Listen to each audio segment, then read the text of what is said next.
ఇంకా వెనుకబాటుతనంలో రాయలసీమ ఉన్నాం అని ఒక సింపతి గేజ్ చేసుకునే ప్రయత్నం ఏమన్నా మీ వాళ్ళు చేస్తున్నారు?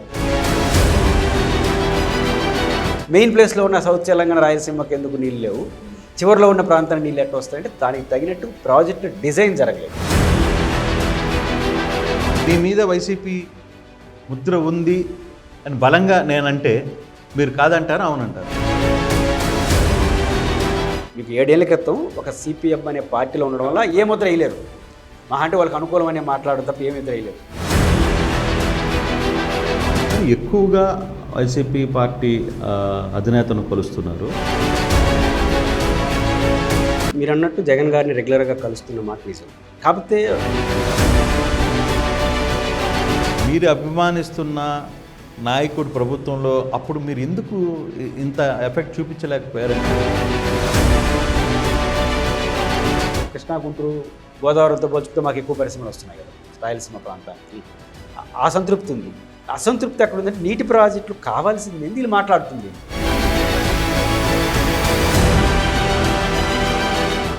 Welcome to RTV. ప్రస్తుతం మనతో రాయలసీమ ఇంటలెక్చువల్ ఫోరం అధ్యక్షుడు పురుషోత్తం రెడ్డి గారు ఉన్నారు.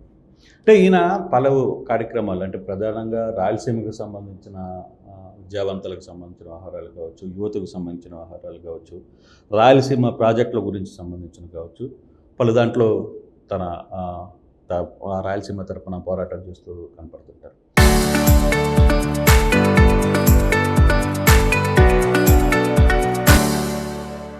అంటే ప్రస్తుతం మన RTVతో ఉన్నారు. అసలుకి ఏంటి ఇంటలెక్చువల్ ఫోరం అంటే ఏంటి, ఆయన రాయలసీమ ప్రజల కోసం ఏం చేయబోతున్నారు, అసలుకి ఏం జరుగుతుంది, ఆయన మాటల్లోనే వినే ప్రయత్నం అయితే చేద్దాం. నమస్తే గారు. సార్, అసలు యాక్చువల్గా ఏంటి మీ ఇంటలెక్చువల్ ఇష్యూలో అసలు ప్రధానంగా మీ ఫోకస్ ఏంటి? మీ ఐక్యవేదిక కావచ్చు, లేదా మీ ఫోరం సంబంధించిన వ్యవహారంలో మీరు ఏ యాక్టివిటీ మీద ఫోకస్ ఎక్కువగా చేస్తున్నారు?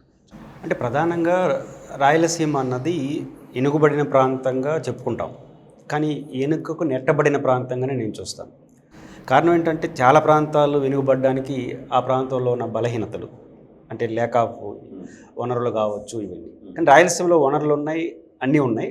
అవి అందాల్సిన రీతిలో అందకపోవడం వల్ల వెనుకబడిన ప్రాంతంగా ఉంది అని. కాబట్టి అవేర్నెస్, అంటే రాయలసీమకు ఏం కావాలి, ప్రభుత్వాలు ఏం చేస్తే బెటరు, ప్రజలు ఏ వైపుగా ఆలోచించాలి అన్న కాన్సెప్ట్తోనే ఎక్కువ, అంటే రాయలసీమ ప్రాంతం రాజకీయంగా చీలిపోయిందన్న విషయం మీకు తెలుసు. కాబట్టి ఒక అవేర్నెస్ యాక్టివిటీ లాగా ప్రభుత్వం ముందు ఒక ఫోకస్ పెట్టడం, సమాజం ముందు ఒక ఫోకస్ పెట్టడం, నీటి ప్రాజెక్టులు ఏది ఫస్ట్ ప్రయారిటీ, ఏ డిజైన్ కావాలి, ఇండస్ట్రియల్ డెవలప్మెంట్ ఎట్లా కావాలి, ఇట్లాంటి విషయాలు ఫోకస్లో పెట్టడం, చర్చనీయాంశం చేయడం, సమాజ దృష్టికి ఆకర్షించడం, ఆ సబ్జెక్ట్స్, ఈ ప్రాథమికమైన ఆలోచనతోనే మేము వర్క్ చేస్తాం. అంటే బేసిక్గా ఇప్పుడు దాకా అంటే మీరు ఒక అంచనాకు వస్తున్నారా, రాయలసీమ ఇంకా వెనుకబడే ఉంది, అక్కడ ఆ ప్రజల్లో ఇంకా చైతన్యం రాలేదు, ఇంత వ్యవస్థ జరుగుతున్నా అంటే ఇటీవల కాలంలో ఆ ప్రాంతంలో పెద్ద ఎత్తున ఆల్ పొలిటికల్ పార్టీస్ కొంత ఫోకస్ చేస్తున్న నేపథ్యంలో కూడా ఇంకా వెనుకబడే ఉంది అని అనుకుంటున్నారా? ఇప్పుడు రాయలసీమలో తిరుపతి జిల్లా ఉంది. తిరుపతి జిల్లా బహుశా ఆంధ్రప్రదేశ్లో మంచి జీడిపి ఉన్న జిల్లాలో ఒకటి. దానికి ప్రామాణికం ఏంటంటే శ్రీ సిటీ. ఇప్పుడు మనకు జీడిపిని ఎట్లా లెక్కేస్తాం, టాటా బిర్లా ఆస్తితో సహా కౌంట్ చేసి చెప్పేస్తాం. రాయలసీమలో జరిగిన ఈ అభివృద్ధి అనేది ప్రైవేట్ కంపెనీలు వస్తున్నాయి, డెవలప్మెంట్ జరుగుతుంది. దాదాపు 1 కోటి ఎకరాల వ్యవసాయ యోగ్య భూమి ఉంది ఆ రాయలసీమ ప్రాంతాల్లో. 20 లక్షలకు మించి నీటి వనరులు లేవు, కేటాయింపు అంటే కాలువల ద్వారా లేవు. మీరు ఈ మధ్య చూస్తుంటారు, మళ్ళీ వస్తుంది సమస్య. అన్నమయ్య, తిరుపతి, చిత్తూరు జిల్లాలో 45,000 మంది రైతులు మామిడి రైతులు ఉన్నారు. లాస్ట్ ఇయర్ కిలోకి 1000 రూపాయలు ఇప్పించలేక ప్రభుత్వం ఇబ్బంది పడింది. అంటే వాణిజ్య పంటలు పెరుగుతున్నాయి, సమస్య ఉంది. అంటే సాధారణ ప్రజల జీవితాల్లో ఇంకా రావాల్సిన మార్పు రాలేదు ఆర్థికంగా. కాబట్టి డెవలప్మెంట్ ఒకవైపు జరుగుతుంది, ఇంకోవైపు సార్వజనీన అభివృద్ధి జరగట్లేదు. అంటే మనకు 1 కోటి ఎకరాలు అంటే ఆ 1 కోటి ఎకరాలు సాగులోకి వస్తేనే రైతు బాగుంటారు, రైతు బాగుంటే రాయలసీమ బాగుంటుంది. అంటే అట్లాంటి డెవలప్మెంట్ ఇంకా జరగాలి. కాబట్టి వాటి కోసం ఫోకస్ పెట్టడం ప్రధానంగా. ఎనుగుబడిన ప్రాంతం అంటే దాని అర్థం అది, అంత తప్ప ఇంకేమీ అభివృద్ధి చెందలేదు రాయలసీమ అని నేను చెప్పదలుచుకోవాలి. కానీ మీరు ఇక్కడ ఇప్పుడు వరకు కూడా కంబైన్డ్ 2 రాష్ట్రాలు ఉన్నప్పటి నుంచి ఇప్పుడు వరకు కూడా చాలామంది ముఖ్యమంత్రులు రాయలసీమ నుంచి వచ్చిన వాళ్ళే ఉన్నారు. ప్రస్తుతం ఆంధ్రప్రదేశ్ నుంచి చూసుకుంటే కంప్లీట్గా ఒకరు రాయలసీమ, మరొకరు రాయలసీమ, ఒకరు బట్టి ఇంకో వ్యక్తి కూడా రాయలసీమ. మరి ఇంతమంది రాజకీయ నేతలు ముఖ్యమంత్రి స్థాయిలో ఉంటే ఇంకా వెనుకబాటుతనంలో రాయలసీమ ఉన్నాం అని ఒక సింపతి గేజ్ చేసుకునే ప్రయత్నం ఏమన్నా మీ వాళ్ళు చేస్తున్నారా? అంటే ఇప్పుడు రాయలసీమలో ఎప్పుడు కాదు, ఉమ్మడి రాష్ట్రంలో అయినా ఇడిపోయిన ఆంధ్రప్రదేశ్ అయినా ముఖ్యమంత్రి ప్రతిపక్ష నాయకుడు ఇద్దరు రాయలసీమలో ఉంటారు. ప్రతిపక్ష నాయకుడు ఇప్పుడు కూడా అంతేగా, ముఖ్యమంత్రి మనోళ్ళే. అయితే సమస్య అది ప్లస్ అవుతుంది, కొన్ని సమయంలో మైనస్ కూడా అవుతుంది. ఎందుకంటే సొంత ప్రాంతం కాబట్టి మనకు ఓట్లు వేస్తారనే భావన ఇద్దరికీ ఉంటుంది. ఇతర ప్రాంతాలను ఫోకస్ పెట్టాలనే కోరిక ఉంటుంది, అంటే రాజకీయ అవసరాల కోసం. సీట్ల సంఖ్య కూడా ఇంపార్టెంట్ కదా. రాయలసీమ రీజన్లో ఉమ్మడి రాష్ట్రంలో 52 సీట్లు, 117 తెలంగాణ, కోస్తాంధ్ర ఇంకా ఎక్కువ 80, 100 చిల్లర ఉన్నాయి. అంటే ఇది కూడా ప్రాబ్లం. కాబట్టి పొలిటీషియన్స్ ముఖ్యమంత్రి కావాలనుకుంటాడు కాబట్టి ఏ ప్రాంతం వచ్చి ఇది ఉంది. సింపతి గెయిన్ అనే దానికన్నా ఇప్పుడు రాయలసీమ ప్రాంతం ఉంది, శ్రీశైలం డ్యామ్ ఉంది, నాగార్జున సాగర్ ఉంది. ఇప్పుడు మొదట కృష్ణానది ఎక్కడి నుంచి ప్రవహిస్తుంది? కర్నూలు ముఖద్వారాన్ని స్టార్ట్ అవుతుంది. దాదాపు పర్ ఇయర్ తుంగభద్ర, కృష్ణా వాటర్లో 1000 టీఎంసీలు వస్తాయి. కానీ రాయలసీమలో 100 టీఎంసీలు పెట్టుకునేదానికి నీటి ప్రాజెక్టులు లేవు. హై ప్లేస్లో ఫస్ట్ ప్లేస్లో రాయలసీమ ఉంది. సౌత్ తెలంగాణ ఇంకా ముందు ఉంది. సౌత్ తెలంగాణకి ప్రాజెక్టులు లేవు. తర్వాత వచ్చే రాయలసీమ ప్రాజెక్టులు. హంసాల దీవి దగ్గర సముద్రంలో కలిసే కృష్ణా డెల్టాకి నీళ్ళు వస్తున్నాయి. అంటే ఇక్కడ వివక్షకు గురైనట్టే కదా. మన కళ్ళ ముందు కనిపిస్తున్న ఒక చిన్న సత్యం. నాగార్జున సాగర్ కావచ్చు, తుంగభద్ర, ముఖద్వారం రాయలసీమ. కానీ ముఖద్వారంలో నీళ్ళు లేవు. కానీ సముద్రంలో కలిసే చివరి ప్రాంతం కృష్ణా డెల్టాలో 3 పంటలు నీళ్ళు వస్తున్నాయి కదా. ఇప్పుడు మీకు అమరావతి ప్రాంతం 3 పంటలు అని ఎట్లా అంటున్నాం? శ్రీశైలం నీళ్ళు వదలకుండా నాగార్జున సాగర్ లేకుండా వాళ్ళకి నీళ్ళు రావు. మెయిన్ ప్లేస్లో ఉన్న సౌత్ తెలంగాణ, రాయలసీమకి ఎందుకు నీళ్ళు లేవు? చివరిలో ఉన్న ప్రాంతానికి నీళ్ళు ఎట్లా వస్తాయంటే దానికి తగినట్టు ప్రాజెక్టు డిజైన్ జరగలేదు. అందువల్ల వచ్చిన సమస్యగా నేను చూస్తాను. అంటే ఎక్కడో రాయలసీమ వాళ్ళు ఇక్కడ ఆంధ్రప్రదేశ్కి పర్టికులర్గా అమరావతిలో జరుగుతున్న అభివృద్ధిని కావచ్చు, లేకపోతుంటే ఇతర ప్రాంతంలో గుంటూరు జరుగుతున్న అభివృద్ధి మీద మీకు ఎక్కడో కొంత బాధ ఉందా? అంటే ఇది ప్రాంతాల వారిగా ఉన్న బాధ అంటారా? లేదు మమ్మల్ని పక్కన వదిలేసి కేవలం అమరావతి మీదనే దృష్టి పెడుతున్నారు, అమరావతి మీదనే ఫోకస్ అయిపోద్ది, రేపు మేము పూర్తిగా వెనకపోతాము అనే ఒక ఏమైనా ఆలోచన ఏమైనా ఉంది? అట్లా డిజైన్స్లో ప్రాబ్లం. ఇప్పుడు మీకు నాగార్జున సాగర్ ఉంది, కృష్ణా డెల్టాకు ఉపయోగపడే పద్ధతిలో ఆ ప్రాజెక్ట్ ఉంది, నల్గొండ జిల్లాకు ఉపయోగపడే పద్ధతి ఉంది. అంటే గేట్లు ఎత్తేసి నీళ్ళు తీసుకుంటాం. రాయలసీమలో ఉన్న project Srisailam dam. Srisailam dam design ఎట్టుంది? శ్రీశైలం డ్యామ్ గేట్లు మూసేసి వెనక నుంచి నీళ్ళు తీసుకోవాలి. అంటే ఒక రకంగా ఓవర్ హెడ్ ట్యాంక్ అంటారు కదా. దేనికి ఓవర్ ట్యాంక్? మాకు కాదు, నాగార్జున సాగర్కి ఓవర్ హెడ్ ట్యాంక్. అంటే ప్రాజెక్టుల డిజైన్లోనే రాయలసీమకు అనుగుణంగా డిజైన్ కాలేదు. మీకు బ్రిటిష్ వాళ్ళు రూపొందించిన ప్రాజెక్ట్ కృష్ణా పెన్నార్ ప్రాజెక్ట్ సిద్ధేశం దగ్గర. ఆ రోజుగా అది చేసుంటే 400 టీఎంసీల కెపాసిటీ రూపొందించారు. ప్లానింగ్ కమిషన్ ఒప్పుకునింది. పండిట్ జవహర్లాల్ నెహ్రూ బ్రిటిష్ వాళ్ళు ఏదైనా రూపొందించారంటే వాళ్ళు విదేశస్తులు కావచ్చు, వాళ్ళు విజన్తో చేస్తారు కాబట్టి ఏమనుకోండి బ్రిటిష్ వాళ్ళు రూపొందించారు, కాటన్ వాళ్ళు చేశారు కదా, అక్కడనే కట్టేని అన్నాడు. కానీ మళ్ళీ పైరువీలు చేసి ఈరోజు అదృష్టవశాత్తు నీలం సంజీవ్ రెడ్డి గారి పుట్టినరోజు శ్రీశైలం నాగార్జున సాగర్ని అందరూ రికమెండ్ చేశారు. అంటే ఆడ కట్టాల్సిన ప్రాజెక్టు 900 అడుగుల కింద కట్టేశారు. ఇప్పుడు మేము ఏం చేయాలి? కృష్ణా పెన్నర్ ప్రాజెక్ట్ వచ్చి ఉంటే ఈరోజు తుంగభద్ర, బళ్ళారి అన్ని రాయలసీమ చుట్టూ ఉండేది. బహుశా పంజాబ్ కన్నా బ్రహ్మాండం ఉండేది. 400 టీఎంసీలు ఊహించుకోలేము. ఇప్పుడు కట్టగలమా ప్రాజెక్టు? కట్టలేము. అంటే కృష్ణా పెన్నర్ ప్రాజెక్టు పోయింది, శ్రీశైలం కట్టిన డ్యామ్ ప్రాజెక్టు ఉపయోగపడే పద్ధతిలో కట్టలేదు. ఇది వివక్ష అనకుండా ఏమంటాం? ఇప్పుడు కృష్ణా డెల్టా అభివృద్ధి అంతా ఎవరికి అభ్యంతరం? 1000 టీఎంసీలో మాకు 400 టీఎంసీ, 600 టీఎంసీలో వాడుకోవచ్చు. నాగార్జున సాగర్ వచ్చినందుకు అభ్యంతరం కాదు, మాకు కట్టాల్సిన ప్రాజెక్ట్ కట్టలేదు కదా, దాన్ని కట్టాలి. ఇప్పటికైనా ట్రై చేస్తున్నారా అంటే ట్రై చేయకుండా మళ్ళీ గోదావరిని తీసుకొచ్చి బనకచెర్ల అంటున్నారు. అంటే ఆచరణ సాధ్యం కానీ డిమాండ్ ఇక్కడికి రావడం వల్ల సమస్య వస్తుంది. అంతే తప్ప ఇంకో ప్రాంతం అభివృద్ధి చెందుతుందనే ద్వేషం అయితే ఏం లేదు. కాకపోతే ఇప్పటికీ మీ రాయలసీమ ప్రాంతంలో అభివృద్ధి జరగలేదు. ఇప్పుడు ప్రభుత్వం చూసుకుందాం, 2000 చంద్రబాబు ప్రభుత్వం, కూటమి ప్రభుత్వం వచ్చిన తర్వాత అంటే ఇప్పుడు అక్కడ ఏమీ ప్రాజెక్ట్స్ రాలేదని మీ వాదన అంటారా? లేకపోతే మామూలు పట్టించుకోవట్లేదు, ముఖ్యమంత్రి కూడా రాయలసీమ అయ్యుండి అనే ఒక వాదన? ఇప్పుడు చంద్రబాబు నాయుడు గారు వచ్చినప్పటి నుంచి ఇప్పటి వరకు బహుశా హయ్యెస్ట్ పరిశ్రమలు శ్రీ సిటీకి వచ్చినాయి. అంతకుముందు కియా వచ్చింది, ఇప్పుడు మొన్న యుద్ధ విమానాల సంబంధించి చేశారు. హయ్యెస్ట్ సీసీటీకే వస్తున్నాయి. ఆంధ్రప్రదేశ్లో విశాఖపట్నం తర్వాత ప్రాజెక్టులు ఏమన్నా ఎక్కువ వస్తుంది. ఇప్పుడు లోకేష్ గారు 3 సార్లు వచ్చి శంకుస్థాపన ప్రారంభోత్సవం చేశారు. జగన్ గారు ఉన్నప్పుడు 52,000 కోట్లు పెట్టుబడులు వచ్చినాయి. శ్రీ సిటీ మోరుగా వస్తుంది. అది ఒక రకం ఆనందమే. కానీ శ్రీ సిటీ అనేది రాయలసీమ సమగ్రాభివృద్ధికి ఉపయోగపడతా ఉందా? ఆడ ఎంప్లాయీస్ అంతా మీరు రిపోర్టర్గా చూస్తుంటారు, చెన్నై బేస్డ్గా వచ్చిపోతుంట పరిస్థితి.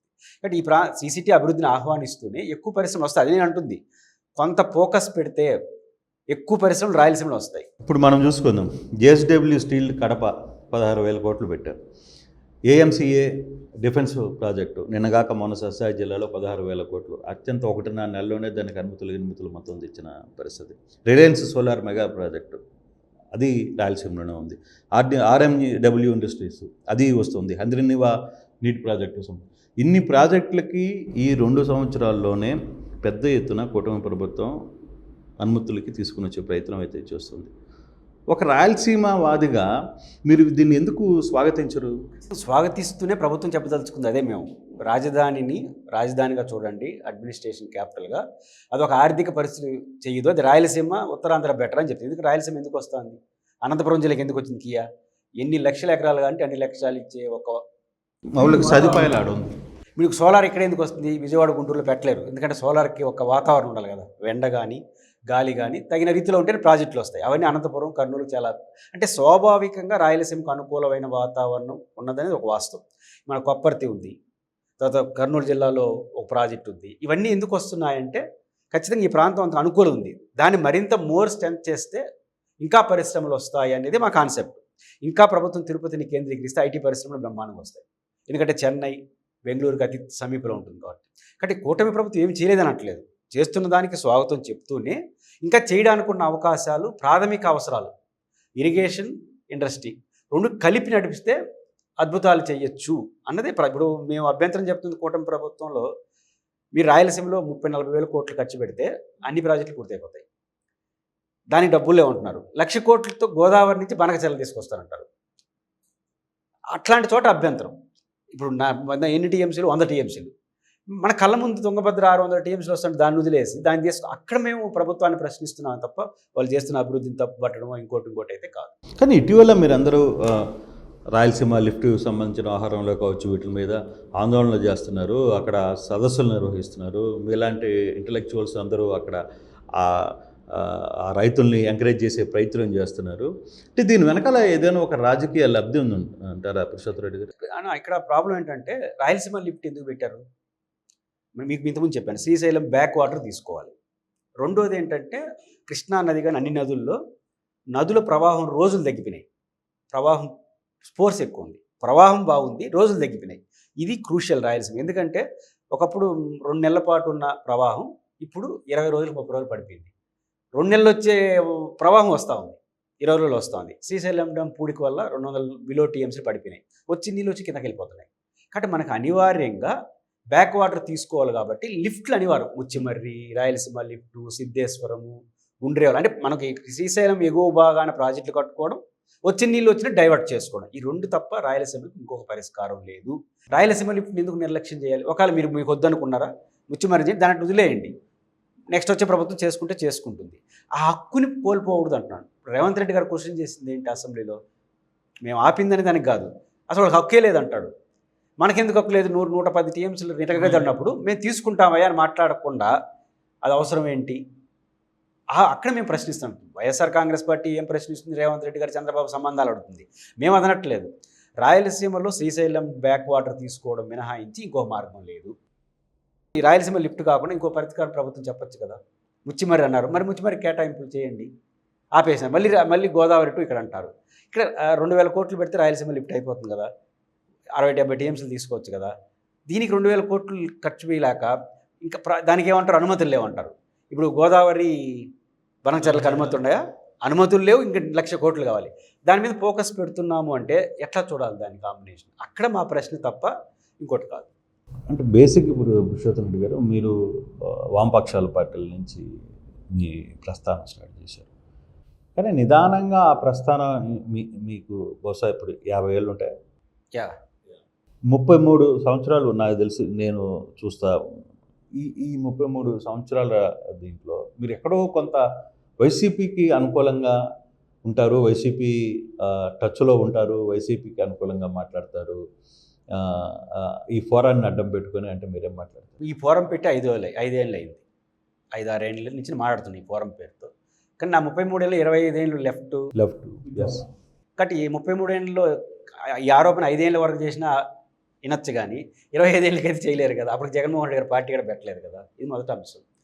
రెండో అంశం రాజకీయాల్లో మీకు తెలుసు ఇప్పుడు రాయలసీమ లిఫ్ట్ ఉందనుకోండి, వ్యతిరేకిస్తే చంద్రబాబు నాయుడు గారు, అనుకూలిస్తే జగన్ గారు. ఇంకేం అభిప్రాయాలు లేవా దీంట్లో? రాయలసీమ లిఫ్ట్గా చూద్దామా? ఇప్పుడు అనుకూలంగా మాట్లాడినావు అనుకో రాయలసీమ లిఫ్ట్కు, నువ్వు జగన్ మనిషి అంటారు. వ్యతిరేకంగా మాట్లాడితే చంద్రబాబు మనిషి అంటారు. ఈ రెండు కుదరదు. ఏదో ఒక అభిప్రాయం తీసుకోవాలి. రాయలసీమ లిఫ్ట్ అనేది రాయలసీమకు అవసరం అని నేను భావిస్తున్నాను. ఎట్లా అవసరం కాదో చెప్పి అవసరం కాకపోయినా మాట్లాడుతున్నాడు అంటే జగన్ మనిషి అన్నారనుకో, వినడానికి బాగుంటుంది.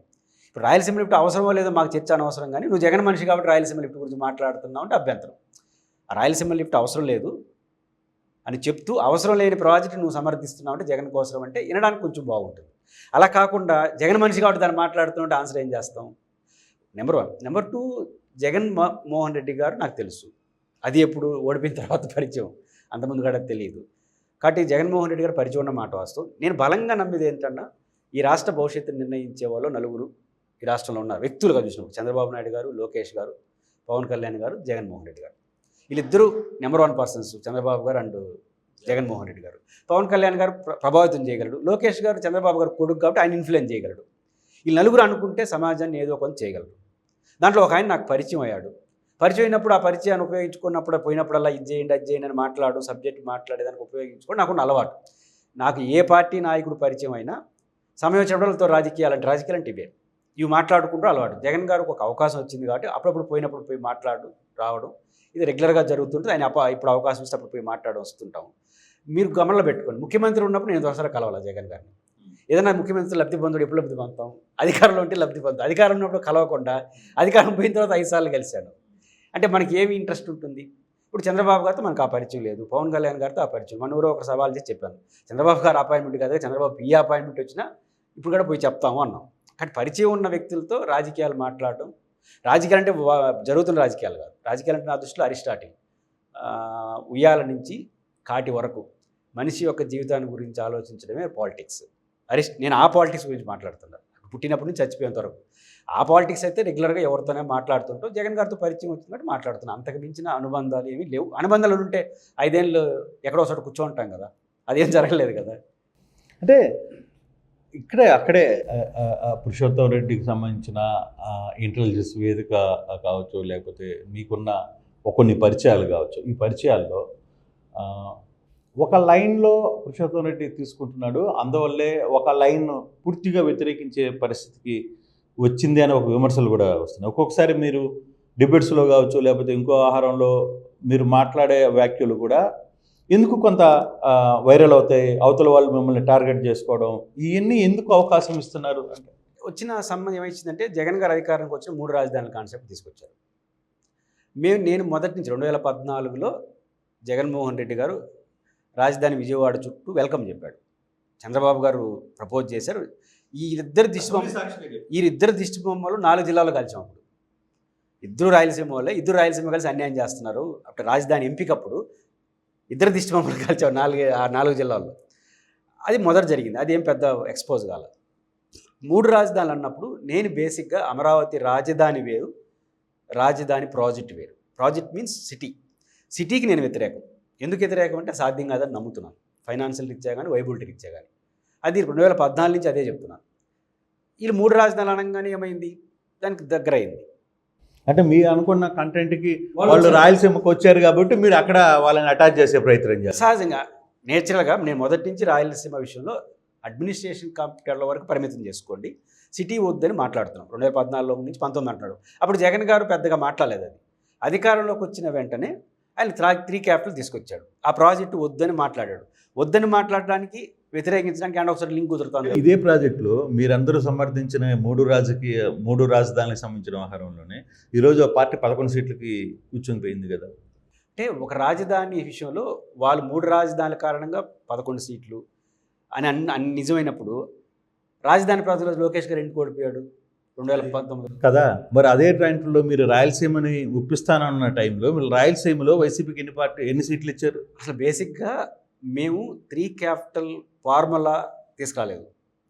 మేము మాట్లాడింది అడ్మినిస్ట్రేషన్ ఇన్స్టిట్యూషన్స్ అంతా ఒక చోట ఉండాలి, రోజువారీ అడ్మినిస్ట్రేషన్ సంబంధం అన్నింటి డీలొకేషన్ చేయమన్నాం. 3 కాదు, రాజమండ్రిలో కొన్ని, విశాఖపట్నంలో కొన్ని, ఇట్లా పెట్టమని చెప్పినాం. కానీ మనం పెట్టింది ఏం జరగదు. వాళ్ళు 3 కాపీలు ఆ క్రమంలో కనీసం హైకోర్టు అన్న వస్తుంది రాయలసీమ అని వెల్కమ్ చెప్పాము తప్ప ఇంకోటి కాదు. మేము అప్పుడు కూడా చెప్పాము, రాజధాని అనేది ప్రజల రాజకీయ జీవితాన్ని నిర్ణయించదు. కాబట్టి అది జరిగింది. అది జరుగుంటే విశాఖపట్నంలో కర్నూలులో గెలవాలి కదా. సరే రాయలసీమలో గెలిపించలేదు, విశాఖపట్నంలో ఏకంగా సీఎంఏ వస్తాను కూర్చుంటున్నాడు. ఆడ దారుణంగా ఓడిపోయినాడు. నేను అదే అంటున్నాను, చంద్రబాబు నాయుడు కొడుకు రాజధాని ఇచ్చిన ప్రాంతంలో ఓడిపోయినాడు. అంటే రాజధాని అనేది నిర్ణయించదు. కాకపోతే మొన్న జరిగిన ఎన్నికల్లో అమరావతి రైతులు చేసిన పోరాటం, వీళ్ళు మొండిగా వెళ్ళిన తీరు, 3 క్యాపిటల్ ఫార్ములా కన్నా 3 క్యాపిటల్ నినాదం ఎక్కువ వెళ్ళిపోయింది. ఇప్పుడు మావిగాన్ ఉంది, అది కూడా అంటే స్లోగన్స్ వెళ్తా ఉంటే స్లోగన్స్ లోపల వెళ్ళట్లేదు. వైసీపీ యొక్క మిస్ ఆపరేషన్ కావచ్చు. ఇప్పుడు ఉదాహరణకు 12 బ్యాంకులు శంకుస్థాపన చేశారు. నేను ఆ రోజున చీఫ్ సెక్రటరీ గారికి అందరికీ రిప్రజెంట్ చేశాను, రాజధాని వేరు ఈ బ్యాంకులు వేరు కదా, ఈ బ్యాంకులను కనీసం 3 చోట్ల పెట్టేయండి అని నేను రిక్వెస్ట్ చేసాను. వాళ్ళకి అర్థం కాదు, మళ్ళీ వచ్చినా పెడదాని అన్నారు. ఇప్పుడు అన్ని అడగచ్చు పెట్టారు. ఆ 3 బ్యాంకులు 3 చోట్ల పెట్టుంటే, విశాఖపట్నంలో ఒక 3, తిరుపతిలో ఒక 3 పెట్టుంటే ఎవడొద్దంటాడు మిమ్మల్ని. కృష్ణ యాజమాన్య బోర్డు కర్నూలులో పెట్టమన్నారు, విశాఖలో అన్నారు. అంటే ఇట్లాంటి ఇవన్నీ పెట్టేస్తుంటే ప్రజలకు అర్థమైండేదేమో, ఇట్లాంటి 3 క్యాపిటల్ వస్తే మాకు కూడా కొన్ని వస్తాయనేసి. అర్థమయ్యే భాషలో వాళ్ళు చెప్పలేదు, గందరగోళ పడ్డారు. దాని ఫలితం ఇతర కారణాలు ఇచ్చే 90% ఇతర కారణాలు, పరిపాలన మీద వ్యతిరేకత, ఎమ్మెల్యేల మీద వ్యతిరేకత, వైసీపీ ఓడిపోయింది నా దృష్టిలో. ఇది 10% యాడ్ అయి ఉంటుంది. అంటే ఇప్పుడు అంటే ఇంత లైఫ్ చూస్తున్న మీరు ఈ 33 సంవత్సరాల్లో ఇప్పుడు తాజాగా అంతకుముందు మీరు వేదికల మీదనో లేకపోతే విద్యావంతుల మీదనో ఇంటలెక్చువల్స్ లేకపోతే ఇంకొకటో ఒక్కొక్క ఇష్యూస్ మీద మీ పోరాటం సాగుతూ వచ్చింది. అయితే ఇప్పుడు ఒక లైన్ పొలిటికల్ ఎంట్రీ చేసేసారని అనుకోవాలా? నేను ఇప్పుడు కాదు, ఇంటర్మీడియట్ 2వ సంవత్సరం నుంచి రాజకీయాల్లో ఉన్నాను. రాజకీయాలు అంటే నేను ఇంతకుముందు చెప్పిన రాజకీయమే, పార్టీలు వేరు రాజకీయం వేరు. నేను ఇంటర్మీడియట్ 2వ సంవత్సరం నుంచి నాకు విద్యార్థి సంఘం ఎస్ఎఫ్ఐలో ఎంట్రీ అయినప్పటి నుంచి రాజకీయాల పట్ల ఆసక్తి ఉంది. నాకు 33 ఏళ్ళు రాజకీయాల్లో ఉన్నాను. కాబట్టి మెయిన్ స్ట్రీమ్ పాలిటిక్స్లోకి రావడం, లెఫ్ట్ పార్టీ నుంచి లెఫ్ట్ కావడం, టీవీ డిబేట్స్లో ప్రతిరోజు ఉండడం, ప్రతిరోజు రాజకీయ అంశాలపైన మన స్పందన తెలియడం వల్ల ఎవరో ఒకరు మావాడు లేకపోతే ఎవరో ఒకరు మా వ్యతిరేకో అనేది ప్రతిరోజు వచ్చేస్తుంది. మనం డిబేట్లో పాల్గొన్నప్పుడు ఖచ్చితంగా వైఖరి చెప్పాలి. నేను కొంతమంది బతక నేర్చిన మేధావులాగా వాళ్ళు 10% తప్పు చేసినారు, వీళ్ళు 20% తప్పు చేశారు, ఇట్లా నేను చెప్పను. నాకు ఓవరాల్గా ఇది కరెక్ట్ అనుకుంటే వాళ్ళు సమర్థించడమే. దాంట్లో 10% లోపాల గురించి నేను పోను.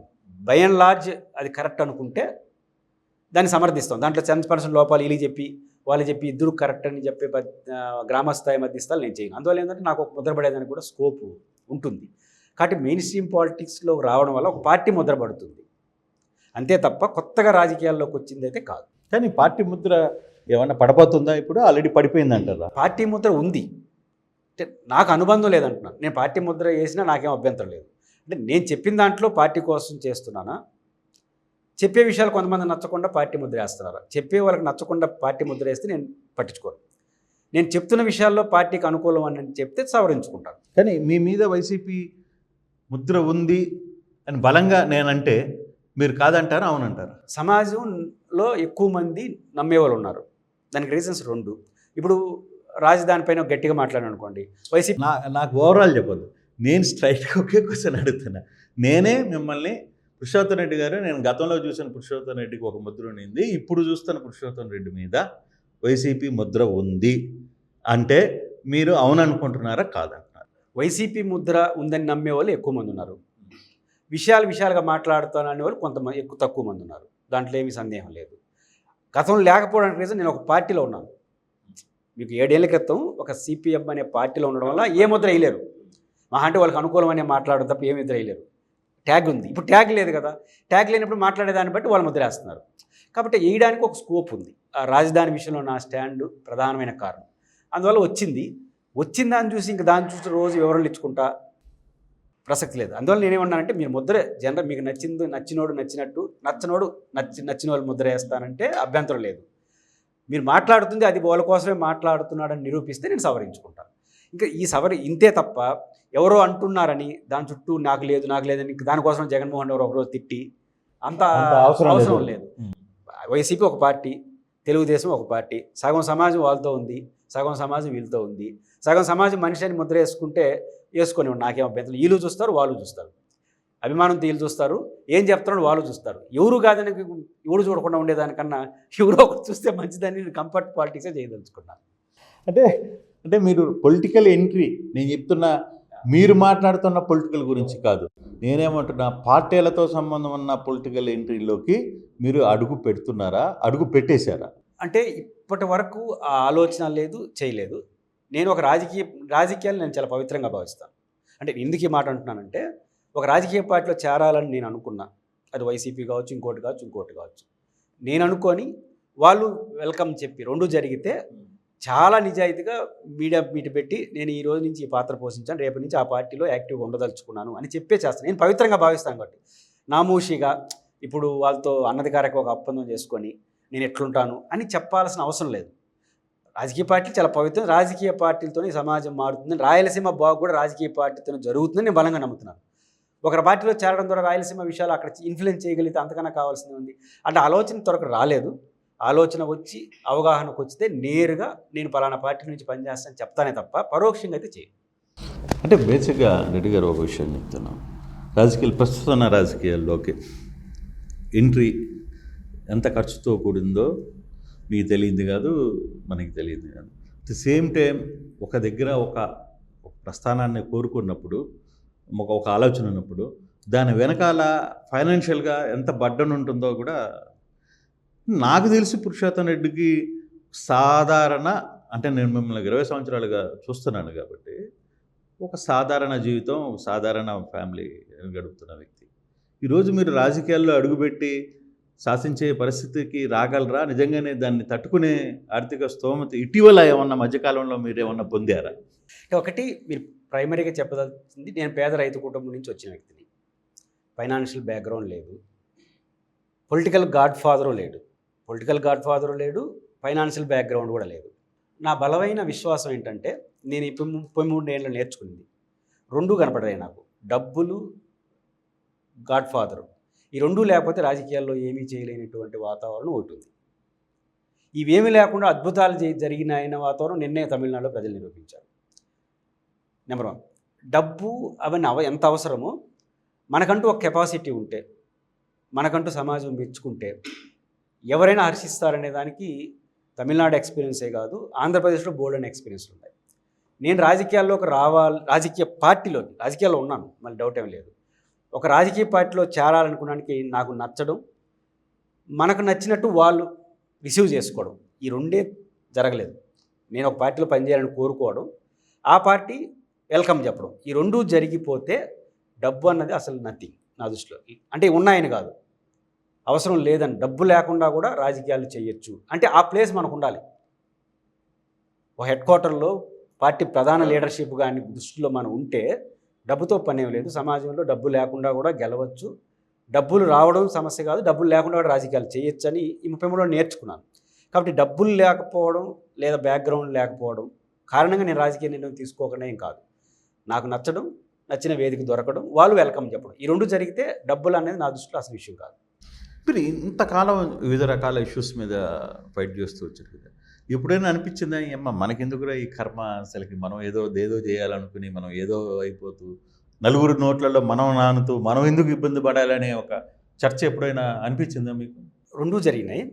అంటే రాజకీయాల్లో నేను చూస్తున్నాను గత కొంతకాలంగా కావచ్చు, కొన్ని రోజులుగా ఇంకా మెయిన్ స్ట్రీమ్ పాలిటిక్స్లో డైరెక్ట్గా ఇన్వాల్వ్ కావడం ద్వారా చూసినప్పుడు 2 ఎక్స్పీరియన్స్ నాకున్నాయి. ఒక ఎక్స్పీరియన్స్ ఏంటంటే, డబ్బు, అధికారం ఉన్న వాళ్ళకున్న విలువ కొంతమంది, ముఖ్యంగా యాక్టివ్గా ఉన్న పొలిటీషియన్స్, వీళ్ళిద్దరికి ఈ 2 ఉన్న వాళ్ళకు వచ్చిన విలువ క్యారెక్టర్కి ఇవ్వట్లేదు. నేను అనేక సందర్భాల్లో అవమానాలు పడిన సందర్భాలు ఉన్నాయి, బాధపడిన సందర్భాలు, చాలా ఇబ్బంది పడిన సంబంధాలు ఉన్నాయి. అంటే మన అనుకున్న వాళ్ళతో సహా మన సహాయం పొందిన వాళ్ళతో సహా ఈ 2 లేవు కాబట్టి మనతో ఒక రకంగా, ఆ 2 ఉన్న వాళ్ళు ఎంత దారుణమైన వ్యక్తులైనా కూడా వాళ్ళతో ఒక రకంగా భావించడం, వాళ్ళని గౌరవించడం వరకు నాకు అభ్యంతరం లేదు, కానీ మనల్ని అవమానించడం వాళ్ళ మెప్పు కోసం, ఇట్లాంటి ఘటనలు నేను నా జీవితంలో చూశాను. అప్పుడు చాలా బాధ అనిపిస్తుంది. వెంటనే రికవర్ అయిపోతా. కారణం ఏంటంటే, ఇట్లాంటి చిన్న వ్యక్తులు, చిన్న పదవుల్లో ఉండేవాళ్ళు, అల్ప సంతోషాలు అంటాం కదా, వాళ్ళు చూసినాను. ద సేమ్ టైం ఈ రాష్ట్రాన్ని శాసించిన వాళ్ళు, ఇంకా పేర్లు చెప్పదలుచుకుంటే ఆ రోజు చీఫ్ సెక్రటరీగా ఉన్న జవహర్ రెడ్డి గారు, సజ్జల రామకృష్ణారెడ్డి గారు, అదప్పుడు ముఖ్యమంత్రి, తర్వాత ఆయన ముఖ్యమంత్రి రోల్ని పోషించాడు. వాళ్ళు ఇచ్చిన గౌరవం చూసినప్పుడు, వాళ్ళు రిసీవ్ చేసుకున్న తీరు చూసినప్పుడు, అసలు మనం పెద్ద విజయం సాధించాం కదా, వీళ్ళేంది రోజువారీ రాజకీయాలు అని సాటిస్ఫాక్షన్. ఎవ్రీ రోజు అది జరుగుతుంటుంది. ఒక పక్క డబ్బులు లేవు, పదవులు లేదు కాబట్టి ఎంత అవమానిస్తున్నారు మన వాళ్ళే, మన ఫ్రెండ్స్, ముఖ్యం మన చుట్టూ ఉన్నోళ్ళే అవమానించినప్పుడు బాధ అనిపిస్తుంది. కానీ వీళ్ళు చూసిన తర్వాత వీళ్ళు అల్ప సంతోషులు, వీళ్ళు అసలు పట్టించుకోవాల్సిన అవసరం లేదు, ఇది కదా మన గోలు, ఎవరికి లేని గౌరవం, మంత్రులకి వీళ్ళకి కూడా లేని గౌరవం అంత పెద్ద పెద్ద పర్సనల్ మనకి ఇస్తున్నారంటే మన సంథింగ్ ఈజ్ బెటర్ అనే సాటిస్ఫాక్షన్ ఎప్పుడు జరుగుతుంటుంది. ఫైనల్గా నిద్రపోయే సమయానికి నాకు ఇదే మిగులుతుంది. అంటే బేసిక్గా రాజకీయాల్లోకి అంటే మీకున్న పరిచయాలు లేదు 2000 ఇందాక కూడా మీరు అన్నారు లాస్ట్ టైంలో ఇప్పుడు ఇద్దరు పేర్లు చెప్పారు, జవహర్ రెడ్డి లేకపోతే సజ్జల, ఇటువంటి వ్యక్తులు అధికారంలో ఉన్నప్పుడు వాళ్ళు మిమ్మల్ని పిలుచుకున్నారు, ఏదో మాట్లాడి ఉండొచ్చు, మీకు ఇచ్చే గౌరవం మీకు ఇచ్చి ఉండొచ్చు. ఆ లైన్ ఇంపాక్టు తర్వాత మీకు కొంత ఇబ్బందులు తీసుకుని వచ్చిన పరిస్థితులు లేవా? వాళ్ళ వల్ల నాకు ఇబ్బంది రాలేదు. ఇబ్బందులు కంటిన్యూషన్లో వ్యక్తిగతంగా ఇంతవరకు రాలేదు. ఇప్పుడు ఉదాహరణకు 5 ఏళ్ళు వైసీపీ ముద్ర వేశారు తెలుగుదేశం పార్టీ వాళ్ళు. నేను గర్వంగా చెప్పిన మాట ఏంటంటే ఈ 2 ఏళ్ళు తెలుగుదేశం అధికారం. నాకు చాలామంది అనలిస్టులు ఉంటారు, వైసీపీకి అనుకూలంగా ఉండేవాళ్ళు, తెలుగుదేశానికి వ్యతిరేకంగా వాళ్ళు. పేర్లు చెప్పడం బాగుంది, ఒకరిద్దరు ఫోన్ చేశారు, రెడ్డి గారు మీకు ఏమైనా బెదిరింపు కాల్స్ మెసేజ్లు వచ్చాయని. నేను ఓపెన్గా మీ ద్వారా చెప్తున్నా, ఇప్పటి వరకు ఒక ఫోన్ కాల్ కానీ ఒక మెసేజ్ కానీ నా ఫోన్కి, ఇప్పుడు మనం ఈ ఇంటర్వ్యూ చూసిన తర్వాత కింద బూతులు తిడతారు, అది వేరే సంగతి. మెసేజ్లు నా ఫోన్కి ఒక మెసేజ్ కానీ ఒక ఫోన్ కాల్ కానీ ఈ 2 సంవత్సరాలు ఈ రోజు వరకు ఒక్కటి రాలేదు. నేను అది పెద్ద విజయంగా భావిస్తాను. నా మీదేమో బలమైన ముద్ర ఉంది, వైసీపీ అని ముద్ర వేసినారు, తెలుగుదేశం వ్యతిరేకని ముద్ర వేసినారు. కానీ అంతమందిని తిడుతున్న వాళ్ళు నన్ను ఎందుకు రావట్లేదు అంటే ఒకటి నేను ఒక ఉదాహరణ చెప్తాను మీకు. అమరావతిలో పోటీ యాత్ర తిరుపతిలో జరిగింది, రాజధాని టు దేవస్థానం టు న్యాయస్థానం. ఈరోజు ఈరోజు అమరావతి రైతుల బహిరంగ సభ, రేపు మాది. కరెక్ట్గా అమరావతి రైతులు బహిరంగ సభ వచ్చేసి మనకు రామానుజన్ సర్కిల్ కాడ హోటల్లో భోజనానికి వచ్చారు. నేను ముందు రేపు మీటింగ్ కూడా పోయి కూర్చున్నా. ఒక 5-6 మంది అమరావతి రైతులు కొంచెం లైట్గా తీసుకొని అక్కడికి వచ్చినారు. నన్ను దిగా చూస్తున్నారు. నాకు టీవీలో కనబడితే వీళ్ళు ఎవరో చూసినారనుకున్నా. మేము అమరావతి రైతులు సార్ అన్న. భయపడ్డాను. హిట్ టీవీలో ఇంత ఒక దెబ్బ కొట్టారనికి ఏంటనేసి వాళ్ళు నలుగురు వచ్చి మాట్లాడి మీరు పలానా అంటే అవునని చివరకు నన్ను తెలుసా మీకు అన్నారు. సార్ అమరావతి రైతులకు 3 గ్యారంటీగా తెలుసు. ఒకటి అమరావతి రాజధాని ఇచ్చిన జగన్, చంద్రబాబు నాయుడు గారు, వ్యతిరేకిస్తున్న జగన్, ఆ తర్వాత మీ 3 మాత్రం మా వాళ్ళు అందరికీ తెలుసు సార్ అన్నారు. అన్నీ అంటే అందరూ తిట్టుకుంటుంటారు కదా నన్ను అన్న. లేదు సార్ మీరంటే చాలా అభిమానం, అన్నీ బాగుంటాయి, మా రాజధాని విషయంలో మీ పట్ల మేము విభేదిస్తున్నాం, దానికి ఏముందిలేండి, మీ ప్రాంతానికి రాజధాని కావాలని కోరుకుంటున్నారు, కాదు ఒక్కటి ఆలోచించండి సార్, మేము భూములు ఇచ్చి నష్టపోయినాం, ఈ ఒకటి మా పట్ల కన్సల్ట్ అండి, నాతో ఫోటో తీసుకొని ఇంక్లూడింగ్ నా బిల్లు కూడా వాళ్ళు కట్టేసిపోయినారు. బయటేమో ఇంక రేపు కొట్లాడుకోబోతని వచ్చింది. అక్కడ నా క్యారెక్టర్ కాపాడింది అనుకుంటున్నాను. అంటే క్యారెక్టర్ ఏంటంటే నేను 2014 ఏ స్టాండ్లో ఉన్నానో 2026లో కూడా అదే స్టాండ్ రాజధాని విషయంలో ఉన్నాను. మధ్యలో 3 రాజధానుల వల్ల దాంట్లో కలిసిపోయి ఉండొచ్చు ప్రవాహంలో, అది పెద్ద పార్టీ కదా, మేము కూడా దాంట్లో కలిపేసినారు. అంటే నేను అంటుంది నిజాయితీగా ఉంటే మనల్ని రాజకీయంగా వ్యతిరేకించే వాళ్ళు కూడా ఎంత గౌరవిస్తారు అనడానికి ఆ ఉదాహరణ చెప్తున్నాను. అందువల్ల ఈ 2 ఏళ్ళలో ఒక్క ఫోన్ కాల్ కానీ ఒక మెసేజ్ కానీ అధికార పార్టీ నుంచి కానీ ఎవరి నుంచి కానీ రాలేదంటే నేను కరెక్ట్గానే ఉన్నాననే భావంతో నేను. అందువల్ల నాకు పలానా ముద్ర వల్ల ఎక్కడ నష్టపోలేదు, నష్టపోయింది లేదు, కానీ బాధపడిన సందర్భాలల్లో ఈ డబ్బు పాలిటిక్స్, ఈ అధికార పాలిటిక్స్. ఈ ఇంటర్వ్యూ తర్వాత మీకు ఫోన్స్ వస్తాయో? క్వశ్చన్ లేదు. ఇప్పటికి నేను చాలా టీవీలో ఒకటి చెప్పాను, ఎందుకంటే వాళ్ళు తెలుసు కదా, నేను ఎవడో తెలియదు, అందరికీ తెలుసు కదా. ఎందుకు అర్చిస్తుంటే అతను పలానా విషయాల్లో వ్యతిరేకి, బట్ ఈజ్ ఎ పర్సన్గా వాట్ ఈజ్ వాట్ లెక్కలు వేసుకుంటారు కదా. 5 ఏళ్ళు ఏమైందో చూస్తుంటారు కదా. నేను 5 ఏళ్ళు జగన్ మనిషి అయింటే 5 ఏళ్ళ పవర్లో మనం ఏంటి అవన్నీ చూస్తారు కదా. ప్రజలకు విజ్ఞత ఉంటుంది కదా.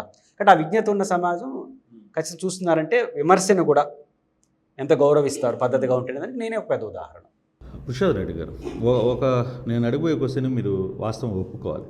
అంటే ఇటీవల కాలంలో మీ మీద కొంత సమాచారం, నాకు అందుతున్న సమాచారం, ఎక్కువగా వైసీపీ పార్టీ అధినేతను కొలుస్తున్నారు.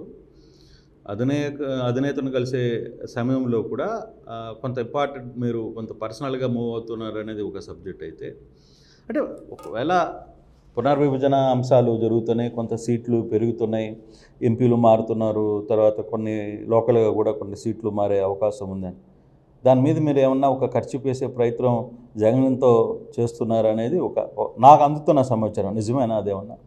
అలాంటి ప్రయత్నం చేయట్లేదు. అయితే మీరు అన్నట్టు జగన్ గారిని రెగ్యులర్గా కలుస్తున్న మాట నిజం. రెగ్యులర్గా అంటే రోజువారీని కాదు, కానీ ఇప్పుడు 3-4 సార్లు కలిసి ఉంటాను. కలిసిన ప్రతిసారి ఫోటో ఎందుకు కలిశాను ఓపెన్గానే చెప్తున్నాను. కాకపోతే ఒక ప్రధాన పార్టీ అధినేతను కలిసి మాట్లాడుతున్నప్పుడు ఏదైనా ఆశిస్తారు కదా అని అనుకోవడంలో తప్పులేదు. ఎవరైనా ఆశించే వాళ్ళు ఫస్ట్ ఏం చేస్తారు? అధికారంలో ఉన్నప్పుడు ఆశిస్తారు. ఇప్పుడు అధికారంలో లేరు. అయితే మీరన్నట్టు నాకు ప్రత్యక్ష రాజకీయాల్లో పలానా చోట నిలబడాలి, పలానా ఆలోచన అనేది లేదు. ఉంటే నిర్మోహమాటంగా ఉండదని చెప్పడంతో ప్రయత్నం కూడా చేస్తా. నాకు ఇది ఇతరులకు లేని మంచి అవకాశం కూడా ఉంది. ఇప్పుడు వైసీపీలో టెక్నికల్గా సభ్యుడిని అనుకోండి, మా అధ్యక్షుడు నిర్ణయిస్తాను, నాకేం ఇబ్బంది ఉంది, నేను అవసరం ఇండిపెండెంట్గా పోటీ చేస్తానని చెప్తాను. ఇప్పుడు నా చంద్రగిరిలో పుట్టాను, తిరుపతిలో ఉన్నాను, 2 నియోజకవర్గాలు జనరల్ నియోజకవర్గాలు. నేను పోటీ చేస్తానంటే ఎవడే ఉంటాడు? నాకు ప్రోటోకాల్ లేదు కదా. కాబట్టి రాజకీయాల్లో పోటీ చేయడం, గెలవడం, వాడడం చాలా పవిత్రమైనది. రాజకీయాలు మార్చి ఇప్పుడు నేను రాయలసీమ నీటి ప్రాజెక్టు గురించి ఇక్కడ మాట్లాడే బదులు హౌస్లోనే ఇంకోసం మాట్లాడితే దాని విలువ ఉంటుంది, నమ్ముతాను. బట్ అలాంటి రోజు రావాలి, అలాంటి అవకాశం నాకు రావాలి, అలాంటి అవకాశం ఒక రాజకీయ పార్టీ ఇవ్వాలి. ఈ 3 జరిగినప్పుడు ఓపెన్గానే చేస్తాను తప్ప దానికోసం ముందస్తు ఒక ప్రణాళికబద్ధంగా అయితే చేయాలనుకుంటే ప్రణాళికబద్ధంగా పోతా. ఇప్పుడు వేస్తున్న ప్రణాళికలు ఆ లక్ష్యంతో వేసింది కాదు. బట్ ఇప్పుడు వేస్తున్నటువంటి ఆలోచనలు, మాట్లాడాలి, ఇవన్నీ కూడా నాకు నచ్చిన పని చేసుకుంటూ పోయే సంతృప్తి పడడం తప్ప ఇది దానికి ఉపయోగపడచ్చేమో, కానీ ఆ గమ్యంతో చేయట్లేదు. పలానా కర్చీప్ వేసుకొని దాని ఒక లక్ష్యం పెట్టుకొని ఈ ఖర్చుకి అప్పుడు వేయడానికే ఇప్పటి నుంచే మీరు పావులు కదుపుతున్నారు, ఇంటర్నల్గా కొన్ని వ్యవహారాల్లో కూడా అడుగు పెడుతున్నారని వస్తున్న సమాచారంలో. ఇప్పుడు నాకు జగన్ గారితో నాకున్న పరిచయం కన్నా మీకు ఆయన వ్యక్తిత్వంతో సహా తెలుసు. ఇప్పుడు ఇవన్నీ నాలాంటి వాళ్ళకి అలాంటి ఆలోచన ఉండి ఆయనకి ఆ ఇంట్రెస్ట్ ఉంటే ఆయన ఒక క్షణం కూడా ఓర్చుకోలేడనే విషయం మీకు తెలుసు. 2, వద్దురాబాబు అంటే ఇట్లా పనికి మాలిన పని చేయొద్దు అని చెప్తాడు, యువతలుచుకుంటే రేపే చెప్పేస్తానంటాడు. జగన్ గారి యాటిట్యూడు ఎంకరేజ్ చేయడు కదా, రహస్యంగా ఒక ప్రణాళికబద్ధంగా పోయే అలవాటు లేదు. నేను ఒక మాట కూడా చెప్తాను, ఇప్పుడు అమరావతి ఉద్యమాన్ని నడిపింది తెలుగుదేశం, వైసీపీ వాళ్ళు 5 రోజులు నడపలేరు. ఇప్పుడు రాయలసీమ లిఫ్ట్ ఉంది, వాళ్ళ పాటు వాళ్ళు అరుచుకున్నారు తప్ప ఎవరిని కలుపుకొని పోయే పరిస్థితి లేదు. వైసీపీ అయితే బండగా పోయేది కదా, గుడ్డెత్తి చేతిలో పడి పోతూ ఉంటారు వాళ్ళు. కాబట్టి ఇట్లాంటి ఆలోచన ఎవడన్నా చేస్తే జగన్మోహన్ రెడ్డి గారి ముందు ఇప్పుడు జగన్మోహన్ రెడ్డి గారు 4-5 సార్లు నేను కలిసినా అనుకున్నప్పుడు ఇట్లాంటి ఆలోచన నాకు ఉంటే ఆయన దాన్ని యాక్సెప్ట్ చేసి ఎప్పుడో ఒకసారి బయటపెట్టేస్తుంటాడు, ఇదన్నా చేస్తాడు. నాకు ఇట్లాంటి ఆలోచన ఉందంటే తెలిస్తే ఆయనకి ఇష్టం లేకపోతే 2వ రోజు రానీడు, కట్ చేస్తాడు, అంతటితో అయిపోయింది. మీకు అది జగన్ గారి క్యారెక్టర్ తెలుసు. దీన్ని బట్టి అర్థం చేసుకోవాలి. ఒకటి జగన్ గారికి నా పట్ల నేను అట్లాంటి ఆలోచన ఆయన ముందు పెట్టి అన్న నాకు ఇట్లాంటి ఆలోచన కావాలని చెప్తే ఇష్టం ఉంటే ఇయర్గా ఆయన బయటపెట్టేస్తుంటాడు. ఇష్టం లేకపోతే ఇట్లాంటి ఆలోచనతో వీడు వస్తున్నాడని 2వ రోజు రానీడు. ఈ విషయంలో మీరు ఏకీభవిస్తారు అనుకుంటున్నాను. జగన్మోహన్ రెడ్డి క్యారెక్టర్ అట్లాంటిది. అయితే జగన్ గారిని నేను ఏం అడగలేదా? ఆయన అయితే ఒకసారి అడిగాడు, మా నుంచి ఏం ఆశిస్తున్నావు అని.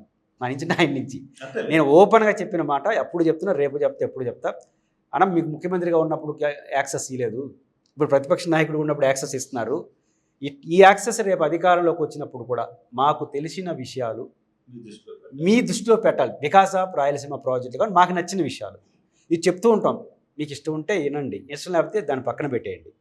మాకు కావాల్సిందల్లా నేరుగా మీకు చెప్పాలి. ఎందుకంటే రాయలసీమ నీటి ప్రాజెక్టుల విషయంలో అందరికీ అవగాహన ఉండదు, మీకు ఇంట్రెస్ట్ ఉంది. మాలాంటి వాళ్ళు నేరుగా మీకు చెప్తే స్క్రూటీ లేకుండా అది రాయలసీమకు కానీ మేము నమ్మిన విషయాలకు లాభం జరుగుతుందని భావిస్తున్నా అంటే పూజారులు వద్దంటావా అన్నాడు. ఎగ్జాక్ట్లీ అదే కరెక్ట్ అన్న, పూజారులు వద్దు, మీరే కావాలన్నాడు. ముఖ్యమంత్రి అయిన తర్వాత కూడా నేను కోరుకునేది మాకు తెలిసిన విషయాలు స్క్రూటినీ లేకుండా మీకు చెప్పే అవకాశం ఇస్తారా అన్న. బ్రహ్మాండంగా ఇస్తామన్నాడు. అడిగిన హామీ అది, ఇచ్చిన అష్యూరెన్స్ అది. ఇది తప్ప జగన్మోహన్ రెడ్డి గారి దగ్గర ఎలాంటి ఆయన అడగలేదు, నేను అడగలేదు, అట్లాంటి చర్చ జరగలేదు. ఎవరైనా అనుకోవచ్చు మోర్ పొలిటికల్ యాక్టివ్గా ఉన్నాను, ప్రెస్తో మాట్లాడుతున్నాను, జగన్ గారిని కలుస్తున్నాను కాబట్టి బహుశా ఆ ఇంట్రెస్ట్ అతనికి ఉండొచ్చు అనుకోవడం నేను తప్పబట్టను. బట్ ఆ ఇంట్రెస్ట్ వస్తే నేను ఓపెన్గానే రెడీ అయిపోతాను. కానీ ఇప్పుడు మీ కలయిక, మీ ఇంటరాక్షన్స్ అక్కడ తిరుపతికి సంబంధించినో, లేకపోతే చంద్రగిరికి సంబంధించినో, లేకపోతే చిత్తూరు జిల్లాకు సంబంధించిన వ్యవహారాలు, ఈ పురుషోత్తం రెడ్డి నేరుగా వెళ్ళి జగన్ గారికి మన మీద ఏమన్నా మోస్తున్నారేమో అని నాకు భయం కూడా వచ్చే అవకాశం ఉంది. అంటే భయం అంటే వాళ్ళు భయపడతారని కాదు, కానీ అక్కడ మీరు చెడ్డయ్యే అవకాశం కనబడుతుంది కదా. మా జిల్లా వరకు అవ్వకపోవచ్చు అనుకుంటున్నా. రీజన్ ఏంటంటే తిరుపతిలో ఉన్న కరుణాకర్ రెడ్డి గారు, చంద్రగిరిలో ఉన్న భాస్కర్ రెడ్డి గారు, మా జిల్లాలో ఉన్న పెద్ద అయిన మిథున్ రెడ్డి గారు అండ్ పెద్దిరెడ్డి రామచంద్రారెడ్డి గారు, రోజా గారు, ఇలా కదా మహామహులు. వీళ్ళు ఎవరు మామూలు కాదు. ఆయన కొన్ని శతాబ్దాలుగా కుటుంబపరంగా భయపడాల్సిన అవసరం వాళ్ళకి లేదు. నాతో ప్రేమగానే ఉంటారు తప్ప, ఎందుకు ప్రేమగా ఉంటారంటే వాళ్ళందరూ అబోవ్ నాతో పోలిక చేసుకునేంత పరిచయం కాదు, నాకు పోల్చుకోలేనంత గొప్ప పరిచయాలు కుటుంబ సభ్యులు వాళ్ళు. కాబట్టి నేనేదో చెప్పేస్తానని కంగారు వాళ్ళకు ఉండదు. మొదటి అంశం, వాళ్ళు ఎందుకు ప్రేమగా చూస్తారంటే మాకు తెలిసినోడు ఆడిపోయాడు అనుకుంటారు. అంటే మీకున్న రిలేషన్ వాళ్ళతో మొదటి నుంచి ఓకే. అంటే రాజకీయాల్లో మీకు తెలియదు ఏముంది, నష్టం వస్తే ఎవరిని స్పేర్ చేయరు. నేను ఇంతకుముందు చెప్పాను, నేను ఈ కాలంలోనే రాజకీయ నాయకుల్లోనే మన సహాయం తీసుకున్న వాళ్ళే, మనతో స్నేహంగా ఉన్న వాళ్ళే ఇట్లాంటి ఇష్యూలు వచ్చినప్పుడు పడుతున్నాను. అలాంటప్పుడు వాళ్ళకి నిజంగా నష్టం చేస్తే వాళ్ళు గమ్మున ఉంటారా? కాబట్టి వాళ్ళు అబోవ్ కూడా అనకూడదు, చాలా అబోవ్ నాకు. కాబట్టి వాళ్ళు నా విషయంలో అట్లాంటి ఉండదు ప్రేమ. ఎందుకంటే మనకు తెలిసినోడు మనకు పోతున్నాడు అని అనుకుంటారు తప్ప, వాళ్ళు అడ్డుకుంటే నేను పోయలేను కదా. వాళ్ళందరూ నన్ను అడ్డుకోనంటే జగన్ గారి అపాయింట్మెంట్ ఎట్ట వస్తుంది? రాదు కదా. కరెక్ట్. రెండోది, ఒకవేళ జగన్ గారు ఇవ్వదలుచుకుంటే వాళ్ళు ఊరు అడ్డుకోలేరు. కాబట్టి వాళ్ళందరూ నన్ను ప్రేమ ఎందుకు ప్రేమగా ఉంటారంటే మంచోళ్ళని మాత్రమే కాదు, వాళ్ళు చాలా పెద్ద సంబంధాలు జగన్ గారితో కుటుంబ సంబంధం ఉన్నాయి. కాబట్టి అట్లాంటి ప్రశ్న ఇప్పటివరకు ఉత్పన్నం కాలేదు, భవిష్యత్తులో కూడా ఉత్పన్నం అవుతుందని నేను అనుకోవట్లేదు. అంటే పొలిటికల్ ఎంట్రీ పక్కన పెట్టినా ఇప్పుడు మీరు ఏదైతే ఫైట్ చేస్తున్నారో రాయలసీమ లిఫ్ట్ విషయం కావచ్చు, లేకపోతే రాయలసీమలో మేము ఇంకా వెనకబడి ఉన్నామని, నేను ఇందాక నుంచి అదే చెప్తున్నాను. ఇప్పటికీ కొన్ని వేల కోట్ల రూపాయలు రాయలసీమలోకి అడుగు పెడుతున్నాయి. అత్యంత త్వరగా చాలా స్పీడ్గా ఈ ప్రాజెక్ట్స్ అన్నీ వస్తున్న పరిస్థితి. కానీ ఇదే పరిస్థితిని మీరు అభిమానిస్తున్న నాయకుడు ప్రభుత్వంలో అప్పుడు మీరు ఎందుకు ఇంత ఎఫెక్ట్ చూపించలేకపోయారంటే ఎవరిది తప్పు అంటారు అక్కడ? ఒకటి, జగన్మోహన్ రెడ్డి గారు అధికారంలో ఉన్నప్పుడు ఇప్పటి వరకు హైయెస్ట్ ఇన్వెస్ట్మెంట్స్ రాయలసీమలో వచ్చినాయి. ఒక్క శ్రీ సిటీలోనే 52,000 కోట్ల రూపాయల ఇన్వెస్ట్మెంట్కి యాక్సెప్ట్ జరిగింది ఒక జగన్ గారి పీరియడ్లో. తర్వాత చంద్రబాబు గారి పీరియడ్లో ఒక కియా, ఇప్పుడు వచ్చిన కంపెనీ, శ్రీ సిటీలో కొన్ని వచ్చాయి. జగన్మోహన్ గారు కొప్పర్తి ఇవి తీసుకొచ్చారు. ఇద్దరు కూడా రాయలసీమ ప్రాజెక్టుల విషయంలో, నీటి ప్రాజెక్టుల విషయంలో మాకు అసంతృప్తి ఉంది. కానీ పరిశ్రమల విషయంలో రాష్ట్రంతో బై అండ్ లార్జ్ పోల్చుకుంటే ది బెస్ట్ ప్లేస్ కూడా రాయలసీమ ఉంది. ఒక ప్రోత్సహిస్తున్నారు. రెండోది, మాకు శ్రీ సిటీ అడ్వాంటేజ్. ఇప్పుడు 52,000 కోట్లు జగన్ గారి పీరియడ్లో వచ్చింది, ఈయన పీరియడ్లో వస్తున్నాయి. ఇది వాళ్ళ కృషి అని నేను ఒప్పుకోను. అది రాజశేఖర రెడ్డి గారు క్రియేట్, ఆయన రాజశేఖర ఒక వ్యవస్థను సృష్టించాడు, వీళ్ళు వద్దన్నాడు వస్తారు. అట్ట కాకుండా వీళ్ళు ప్రోత్సహించాలి కదా. మేము ప్రధాన అసంతృప్తి చెప్తాం అనేది వాటర్ ఇష్యూలోనే. వాటర్ విషయంలో తప్ప మిగిలిన విషయాల్లో మేము వెనుకబడిపోయినాం. మాకు రాష్ట్రం ఇప్పుడు కృష్ణా, గుంటూరు, గోదావరితో పోల్చుకుంటే మాకు ఎక్కువ పరిశ్రమలు వస్తున్నాయి కదా రాయలసీమ ప్రాంతానికి. అసంతృప్తి ఉంది. అసంతృప్తి ఎక్కడ ఉందంటే నీటి ప్రాజెక్టులు కావాల్సింది ఏంది, వీళ్ళు మాట్లాడుతుంది ఏంది. ఆ ఒక్క చోటనే నేను కూటమితో విభేదిస్తున్నాను. అదర్ దెన్ మిగతా విషయాల్లో నాకు పెద్ద పట్టింపు లేవు.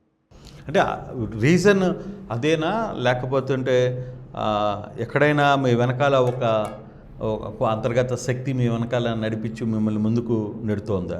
ఇప్పటివరకు కూటమి ప్రభుత్వ విషయంలో నేను ఈ 2 ఏళ్ళలో వ్యతిరేకించింది రాజధాని ప్రాజెక్టు మళ్ళీ మహానగరంగా రూపొందించుకోవడం. ఇది 2014 నుంచి అదే. దాంట్లో తప్పేంటి? నేను మహానగరం సాధ్యం కాదని నమ్ముతున్నాను. ఈ దేశంలో మహానగరాలుగా కొత్త నగరాల కాన్సెప్ట్ చండీగఢ్, నయా రాయ్పూర్, లవాసాపురం, పూణే అండ్ నోయిడా, వీటి అనుభవాలు తీసుకున్నప్పుడు న్యూ సిటీ అన్నది సాధ్యం కాదని నేను బలంగా నమ్ముతున్నాను. పైపించి ఆంధ్రప్రదేశ్లో విజయవాడ, గుంటూరు, విశాఖపట్నం, తిరుపతి లాంటి సిటీస్ ఉన్న రాష్ట్రంలో మరో కొత్త నగరానికి స్కోప్ లేదు, డబ్బులు లేవు, లక్షల కోట్లు ఖర్చు అవుతుంది. మీకు హైదరాబాద్ కన్స్ట్రక్షన్ చూసుకున్నా కూడా లక్షల కోట్లు పెట్టుబడులు కేంద్ర రాష్ట్ర ప్రభుత్వాలు పెట్టాయి. ఇట్లాంటి ఫైనాన్షియల్ సిచ్యువేషన్ బాగలేదు. న్యూ సిటీస్ వైబిలిటీ ప్రాబ్లం వస్తూ ఉంది. దానికోసం ఎందుకు ప్రయాసపడ్డం? రాజధాని విజయవాడ, గుంటూరు, తిరుపతి ఏడన పెట్టుకోండి. నేను తిరుపతి అడుగుతా, ఇంకొకరు కర్నూలు అడుగుతారు. That is different issue. Administration capital విషయంలో నాకు రాజధాని విషయంలో ఎలాంటి డిస్ప్యూట్ లేదు. పైపించి నేను ఆఫ్టర్ కూటమి గెలిచిన తర్వాత రాజధాని పైన ఇంక చర్చ జరగకూడదని కోరుకుంటున్నాను. ఓపెన్గా చెప్పాను. అంటే ఎక్కడ ఉండాలి, మాకు ఒక డెసిషన్, పబ్లిక్ డెసిషన్ ఇచ్చేసింది, చేసేసాం. ఇప్పుడు చర్చల్లో అలాంటి మహానగరం అవసరమా కాదా? కానీ మీ నాయకుడు మళ్ళీ మావుగానని చెప్తున్నాడుగా, మళ్ళీ కొత్త చర్చకి తెర మీద తీసుకొని వస్తున్నాడుగా. అంటే నేనే హోల్సేల్ నాయకుడు రాయలసీమ ఇంటలెక్చువల్ ఫోరం కాబట్టి ఇంకొక నాయకుడు లేడు. జగన్ గారు మావిగారి విషయంలో నేను మొదటి నుంచి చెప్తుంది, మచిలీపట్నం, విజయవాడ, గుంటూరు ఈ కాన్సెప్ట్ నాకు లేదు. కానీ విజయవాడ, గుంటూరు మధ్య రాజధానికి కావాల్సిన కార్యాలయాల నిర్మాణం చేసేసి దానంతటా అది హైదరాబాద్, సికింద్రాబాద్ లాగా డెవలప్మెంట్కి మార్గం చూపించుకుంటే బెటర్ అని నేను నమ్ముతున్నాను. మరి ఇదే పని అప్పుడు మీ నాయకుడు మీ జగన్మోహన్ రెడ్డి ఎందుకు చేయలేకపోయాడు? చేస్తుంటే బాగుండేది. అబ్సల్యూట్లీ. ఆయన 3 రాజధానుల కాన్సెప్ట్ ఉన్నాడు కదా. అంటే పవర్లో ఉన్నప్పుడు ఆయనకి ఏమీ కనపడలా. బట్ నేను అనుకుంటుంది, నేను మొన్న కలిసినప్పుడు చెప్పాను, మావిగారి విషయంలో ఆయన చర్చ వచ్చినప్పుడు ఆయన చెప్పింది అప్పుడే ఈ చర్చ వస్తుందని చర్చకి ఆయన ప్రశ్న వేసుకుని ఆయనే సమాధానం చెప్పినాడు. ఆయన చెప్పింది ఏంటంటే నా కాన్సెప్ట్ 3 క్యాపిటలే, విశాఖపట్నం 3 ప్రాంతాల్లో రాజధాని కార్యాలయం ఇవ్వడం అనేది మంచి కాన్సెప్ట్. బట్ అది చేయలేకపోయినాం. న్యాయ సమస్యలు కావచ్చు, మళ్ళీ గెలవలేకపోవడం, గెలుచుంటే అదే చేస్తుంటాడు, అది కనపడుతుంది కదా, ఆయన అదే అన్నాడు. ప్లాన్ ఏని నాది, అది అమలు చేయలేము. ఇప్పుడు ప్లాన్ బి ఎందుకు చెప్తుందంటే ఆల్రెడీ ఒక నిర్ణయానికి వచ్చి మూవ్ అవుతున్నారు కాబట్టి దాన్ని తక్కువ ఖర్చుతో చేయడం కోసం నేను ఆ అభిప్రాయాన్ని ఇంప్లిమెంట్ చేసే పరిస్థితి లేను కాబట్టి వాళ్ళకి దగ్గరగానే విజయవాడ, గుంటూరు, మచిలీపట్నం చుట్టూ రాజధాని కార్యాలయాలు ఏర్పాటు చేసి, హైదరాబాద్, సికింద్రాబాద్ లాగా అసెంబ్లీ సెక్రటరీ ఏర్పాటు చేసి దానంతటా అది మాదాపూర్ అట్లా డెవలప్మెంట్ కావాలి అనేది నా కాన్సెప్ట్ అని ఆయన అంటున్నాడు. ఇది నాకు ఇప్పుడు కాదు, 2014 నుంచి అదే చెప్తున్నాను. ఫస్ట్ రాజధాని మాకు కావాలన్నాం, అయిపోయిన తర్వాత ఈ తరహా చేయండి. ఇప్పుడు మెయిన్ రాజధాని యాజ్ జర్నలిస్ట్గా మీరు చెప్పండి, విజయవాడలో అసెంబ్లీ, కోర్ సెక్రటేరియట్, హైకోర్టు తప్ప 60-70% రాజధాని ఎక్కడుందంటే మావిగంలోనే ఉంది. ఇప్పుడు ఈ పీరియడ్ ఈ అంటే కొత్త బిల్డింగ్స్ కొని అక్కడికి వచ్చి కట్టారు కాబట్టి అది ముందున్న plan. At the same time ఇప్పుడు రాజధానిలో వేగం ఒకసారి చూసారా మీరు? ఈ మధ్య అమరావతికి వెళ్ళి చూసారా ఎంత వేగంగా పనులు జరుగుతున్నాయో చూసారా? ప్రభుత్వం యొక్క ప్రధాన మోటివ్ 2 సంవత్సరాల్లో అసలు మీరు ఊహించని అభివృద్ధి అక్కడ. No doubt. నేను ఈ ప్రభుత్వం యొక్క మెయిన్ కాన్సెప్ట్ అది 47,000 కోట్ల రూపాయలు 7 బ్యాంకుల నుంచి అప్పు తీసుకుని యాక్సెప్ట్ అయిపోయింది. 47,000 కోట్లు వస్తాయి, ఖర్చు పెడితే వచ్చేస్తాయి. 47,000 కోట్ల రూపాయలు ఒక 19 గ్రామాల పరిధిలో డంప్ చేస్తే డెవలప్మెంట్ కనపడకుండా ఏం కనపడుతుంది? 100% కనపడుతుంది. కానీ వాళ్ళు అనుకున్న నగరం మాత్రం సాధ్యం కాదు. అది నష్టం వచ్చే అవకాశాలు ఉంటాయి. రాజధాని రైతులు ఫ్లాట్లు ఎప్పుడు ఇస్తారు? తర్వాత ఇంకొక 50,000 అంటున్నాడు. ఈ మహానగరం అనేది ఏదైనా సమస్య అవుతుందా అనే ఆందోళన తప్ప అదర్ దెన్ రాజధాని విషయంలో ఎలాంటి డిస్ప్యూట్ ఎక్కడ మీరు కూడా వ్యతిరేకం ఎక్కడ లేదు. లేదు. గతంలో 3 రాజధానులు ఎట్లా ఆ చర్చ వద్దంటున్నాను. రాయలసీమకు హైకోర్టు కావాలి, ఈ చర్చ ఇంకా ముగిసింది అంటున్నాను. వద్దని కాదు, ఎన్ని రోజులు 12 ఏళ్ళు అయిపోయింది, ఇంకా దాని చుట్టూ చర్చే ఉంది. కాబట్టి అక్కడ మీరు రాజధాని కాన్సెప్ట్ పెట్టుకోండి, అడ్మినిస్ట్రేషన్ క్యాపిటల్ పెట్టుకోండి. రాయలసీమ ప్రాంతానికి ఒక 40,000 కోట్ల రూపాయలతో నేను చెప్పిన ప్రాజెక్టులు గుండ్రేవుల, సిద్ధేశ్వరం, గాలేరు నగరి వీటిని సింక్రనైజ్ చేసే 40,000 కోట్లు కానీ రేపే పెట్టమన్నాం. ఒక 10 ఏళ్ళు. ఇప్పుడు అమరావతి రాజధాని ప్రాజెక్ట్కి ఎట్టయితే ఒక విజన్ రూపొందించారో, రాయలసీమ నీటి ప్రాజెక్టు ఒక 5 ఏళ్ళు 10 ఏళ్ళు ఒక ప్రాజెక్ట్ రూపొందించేసి ఇంప్లిమెంట్ స్టార్ట్ చేయండి. ఎనఫ్, ఇంకా డిస్ప్యూటే లేదని నా అభిప్రాయం. సార్ ఫైనల్ నాకు ఒక విషయం చెప్పండి. సుదీర్ఘకాలంగా మీరు కమ్యూనిస్టు పార్టీలో ఉన్నారు, గడిచిన కొంతకాలంగా మీరు ఒక పార్టీ వైపుకి మొగ్గు చూపుతున్నారు. నాకు తెలిసి అయితే మీరు పార్టీలో ఉన్నారని నేనైతే భావిస్తున్నా. బట్ మీరు దాన్ని ఖండిస్తున్నారు, నేను కొద్దిగా అటువైపు ఉన్నానని ఒప్పుకుంటున్నారు. అయితే ఈ రెండిట్లో మీ ఎక్స్పీరియన్స్ అంటే ఏం చెప్తారు? వామపక్ష ఉద్యమంలో నుంచి నేను బయటకు వచ్చిన మాట నిజం. బట్ ఈరోజు నాకు ఈ గౌరవం, ఇంత క్లారిటీగా నాకు నా గౌరవమే నా నోరు, అంతమించి ఏం లేదు కదా, బాగా మాట్లాడతానని కదా. ఇంత పెద్ద గౌరవాన్ని మీరు అన్నట్టు జగన్మోహన్ రెడ్డి గారు లాంటి సైతం గుర్తించి గౌరవించే స్థాయిని ఇచ్చింది నా క్యారెక్టరు, నా వాయిస్. ఇది నేను నేర్చుకుంది ఎస్ఎఫ్ఐలో, నా పునాది ఎస్ఎఫ్ఐ, లెఫ్ట్ సిపిఎం. కాబట్టి ఏ రోజు నేను అక్కడ పనిచేసిన దానికి రిగ్రెట్ ఫీల్ కావట్లేదు. చాలా గొప్ప గౌరవాన్ని పొందాను. వచ్చేసిన దానికి కూడా ఫీల్ కావట్లేదు. చాలా విచిత్రంగా అనిపిస్తుంది. ఉన్నదానికి ఫీల్ కావట్లేదు, వచ్చి ఉన్నదాన్ని నేర్చుకున్నాను. వచ్చేసినప్పుడు ఆ పరిస్థితులు ఇప్పుడు అసలు లేవని బయటకు వచ్చాను. హ్యాపీగా ఫీల్ అయ్యే పాయింట్ ఏంటంటే, ఈరోజు ఆ పాత మిత్రులు సిపిఎం వాళ్ళు ఎవరు కనపడినా సాధారణంగా బయట నుంచి వచ్చిన శత్రువుగా చూస్తారు. నన్ను మావాడే అని పరిచయం చేస్తారు అందరికీ. కాబట్టి అంతకు ఉందాగా నేను బయటకు వచ్చాను. అక్కడ ఆ గౌరవాన్ని పొందాను. ఇప్పుడు కూడా ఒక రాజకీయ పార్టీకి అనుకూలం కాదు, కానీ ఖచ్చితంగా వైఎస్ఆర్ కాంగ్రెస్ పార్టీలో ఎక్కువ మంది నాయకులు నాకు పరిచయం ఉన్న మాట వాస్తవం. తెలుగుదేశంలో ఉన్నారు, బీజేపీ, అన్ని పార్టీలు ఉన్నారు. వైసీపీ వాళ్ళకి ఎప్పుడు నేను క్లాస్ చెప్పలేదు. బీజేపీ వాళ్ళకి 2 సార్లు క్లాస్ చెప్పాను. రాయలసీమ నీటి ప్రాజెక్టుల పైన అనంతపురం, కర్నూలు 2 జిల్లాలపై క్లాస్ చెప్పి, ఇంకా వైసీపీ వాళ్ళకి కూడా క్లాసులు పెట్టిలా నాతో, వాళ్ళు పెట్టించారు. తెలుగుదేశం వాళ్ళతో అనుబంధం ఏం లేదు. నాయకులు కొంతమంది పరిచయం, ఎక్కువ పరిచయం వీళ్ళకు ఉండడం, అపోజిషన్ రోల్ పోషించడం వల్ల ఆ ముద్ర పడి ఉండొచ్చు. కానీ ఇక్కడ ఆ గౌరవాన్ని నేను కొంచెం రామకృష్ణారెడ్డి గారు కావచ్చు, ఆ రోజున ఆఫీసర్లు కావచ్చు, ఈరోజు జగన్ గారు కావచ్చు, పోతే మర్యాదపూర్వకంగా పలకరించడం. కాబట్టి రెండిట్లోనూ సాటిస్ఫై ఉంది. అక్కడ సాటిస్ఫై ఉంది, ఈ గౌరవం పట్ల సాటిస్ఫై ఉంది. అన్ని రాజకీయ పార్టీలు కూడా ఒక ఇష్యూ పట్ల ఒక ఎక్స్పర్ట్ అనే గౌరవం ఇవ్వడం, 2 పట్ల సంతృప్తి నాకు. కానీ టీడీపీ నుంచి మీకు మంచి ఆదరణ ఉందా? అంటే ఈ ఇంటలెక్చువల్స్లో ఎప్పుడైనా మిమ్మల్ని టీడీపీ వాళ్ళు రండి మాట్లాడదాం, లేదు ఈ సబ్జెక్ట్ మీద మీరు? తెలుగుదేశం పార్టీ వరకు చాలామంది, అంటే నేను తెలిసిన వాళ్ళు ఎప్పుడు ఎదురుగా కనపడినా మీరు పలానా కదా మాట్లాడుతుంటారు, మాకు వ్యతిరేకంగా మాట్లాడుతుంటారు, బట్ మీ ఆలోచన అది, కానీ పద్ధతిగా మాట్లాడతారు. ఇట్లాంటి గౌరవం తెలుగుదేశం పార్టీలో అందరి నుంచి ఉంది.